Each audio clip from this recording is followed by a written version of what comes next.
Hello friends, welcome to GDL law learning ಅಡ್ಡ. So ಇವಾಗಿನ update ಏನಂತಂತಂದರೆ ಆಗಸ್ಟ್ 6, 2025 ಸುಪ್ರೀಂ ಕೋರ್ಟ್ಗೆ ರಾಜಸ್ಥಾನ್ ಹೈಕೋರ್ಟಿನ ಒಂದು ಮ್ಯಾಟ್ರ್ ಕೂಡ ಬಂದಿತ್ತು. ಸೊ ಅಲ್ಲಿ ಏನಾಗ್ತಾ ಇದೆ ಅಂದರೆ ಪೋಕ್ಸೋ ಕೇಸಲ್ಲಿ ಒಬ್ಬ ವ್ಯಕ್ತಿಗೆ ಟ್ರಯಲ್ ಕೋರ್ಟಲ್ಲಿ ಏನು ಶಿಕ್ಷೆ ಆಗಿತ್ತು, ಕನ್ವಿಕ್ಷನ್ ಆಗಿತ್ತು. ಆ ಒಂದು ಕನ್ವಿಕ್ಷನ್ ವಿರುದ್ಧದಲ್ಲಿ ಹೈಕೋರ್ಟಿಗೆ ಹೋದಾಗ ರಾಜಸ್ಥಾನ್ ಹೈಕೋರ್ಟ್ ಏನು ಮಾಡ್ತು ಅಂದರೆ ಅವನಿಗೆ ಶಿಕ್ಷೆಯನ್ನು ರದ್ದುಗೊಳಿಸಿ ಅವನಿಗೆ ಆಕ್ವಿಟ್ ಮಾಡಿದ್ರು, ಅವನಿಗೆ ಬಿಡುಗಡೆ ಕೊಟ್ಟಿದ್ರು.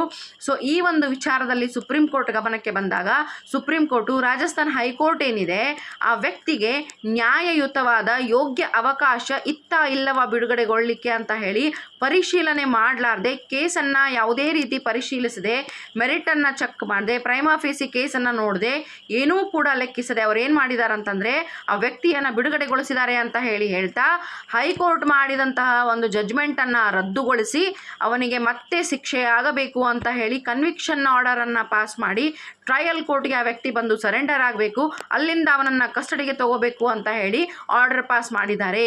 ರಾಜಸ್ಥಾನ್ ಹೈಕೋರ್ಟ್ ಮಾಡಿದಂತಹ ಒಂದು ನಿರ್ಧಾರವನ್ನು ಸುಪ್ರೀಂ ಕೋರ್ಟ್ ಅವರು ನಿಂದಿಸಿದ್ದಾರೆ. ಯಾಕಂದರೆ ಪೋಕ್ಸೋ ಕೇಸಲ್ಲಿ ಆ ವ್ಯಕ್ತಿಗೆ ಬಿಡುಗಡೆಗೊಳ್ಳುವ ಯೋಗ್ಯತೆ ಇಲ್ಲವಾ, ನ್ಯಾಯಯುತವಾದ ಅವಕಾಶ ಅವನಿಗೆ ಇಲ್ಲವಾ ಅನ್ನೋದನ್ನು ಲೆಕ್ಕಿಸದೆ ಆ ವ್ಯಕ್ತಿಯನ್ನು ಬಿಡುಗಡೆ ಮಾಡಿದ್ರು ಅಂತ ಹೇಳಿ ಸುಪ್ರೀಂ ಕೋರ್ಟ್ ತಿಳಿಸ್ತಾ ಇದೆ. ಸೊ ಈ ಒಂದು ವಿಷಯದ ಬಗ್ಗೆ ತಮ್ಮ ಅನಿಸಿಕೆ ಏನು ನನಗೆ ಕಮೆಂಟ್ ಮೂಲಕ ತಿಳಿಸಿ.